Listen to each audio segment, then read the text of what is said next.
Hola Ele, buenas tardes, es viernes, toca hablar de derecho. Y hoy os voy a contar un tema que no está exento de polémica y bueno, y es también como siempre de rabiosa actualidad, y es que ya hay numerosos institutos donde se está valorando esta posibilidad. El otro día, en la puerta del colegio, unos padres me comentaban que veían injusto que sus hijos no pudieran llevar gorras a las clases o sombreros y sin embargo, pues las chicas islámicas, las que profesan la religión islámica, sí que pudieran llevar el velo o la yihad. Rebuscando en la jurisprudencia para poder contestarle a estas personas, he encontrado una sentencia que además es muy reciente, os lo digo ahora mismo, es la sentencia 54/2023 de 31 de marzo del Juzgado Contencioso Administrativo número 1 de Guadalajara, que resuelve esta cuestión y resuelve un procedimiento, un recurso contencioso administrativo que plantea un padre de una alumna de un IES, de un instituto, porque el instituto decide trasladar a la menor a otro centro cercano al domicilio o muy cercano al sitio donde cursaba estudios esta menor, porque había repetido reiteradamente la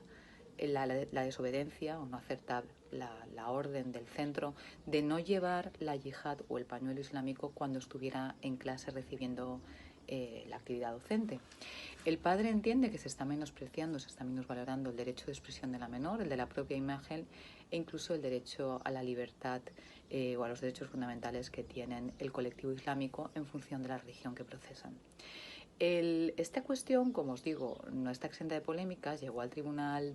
de Derechos Humanos y resolvió respecto de dos menores francesas, atendiendo a que el Estado francés era un Estado laico, el reino español es un reino aconfesional, y establecía que frente a la libertad religiosa estaba también el interés superior del menor. Es decir, en este caso no se tenía bien claro si el interés que manifestaba la menor por llevar la yihad era una imposición de su padre o era un derecho que ella quería asumir. Entonces, en función de este interés superior del menor, que es el que deben de regir las decisiones que se toman respecto cuando hay hijos menores de edad, frente incluso a los deseos de los padres, pues se atendió que la menor, si quería seguir llevando el yihad, no podía hacerlo en ese instituto porque además había unas normas establecidas en el artículo 27 de la Constitución española, que es el derecho de educación, en el que el IES al que pertenecía asumió unas normas o hizo unos estatutos vinculados y aceptados por toda la comunidad educativa, en la que era obligatorio no llevar la cabeza cubierta cuando se realizaran las clases, la docencia. Entonces,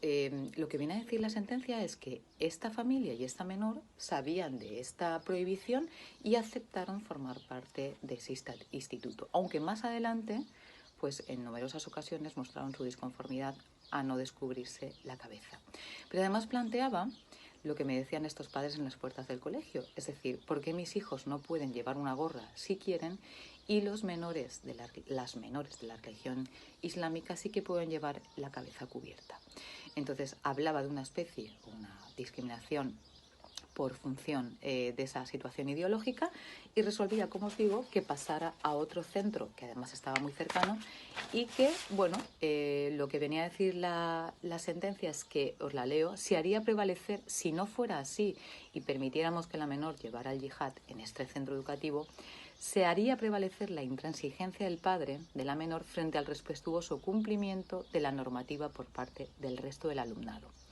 Por lo tanto, debe de prevalecer la generalidad sobre la individualidad, cuando existen otros centros en los que podría llevar la yihad sin plantear esta problemática porque esos centros no habían prohibido expresamente la cubrición de la cabeza. Bueno, pues esto es lo que dice esta sentencia, os la repito, es la sentencia 54/2023 de 31 de marzo del Contencioso Administrativo número 1 de Guadalajara y resuelve en función de lo que ya dijo el Tribunal de Derechos Humanos respecto de la restricción de la libertad religiosa de las menores en pro de la necesaria protección de los derechos y libertades fundamentales del resto del alumnado. Insisto, atendiendo a la laicidad, en ese caso de la República Francesa, y en este caso de la confesionalidad del Reino de España. manifestando, y ya termino, que unido al principio de pluralismo, determina que existan motivos legítimos para justificar la prohibición de acceso a las aulas de las alumnas con velo que han rechazado quitárselo, cuando, insisto, era una norma establecida por el colegio, o por el instituto en este caso, mucho antes de su llegada al centro, y que admitió, ya quien daría lo de los actos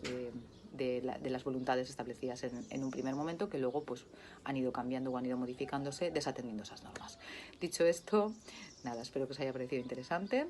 Empieza a resolverse unas cuestiones que pues, bueno, que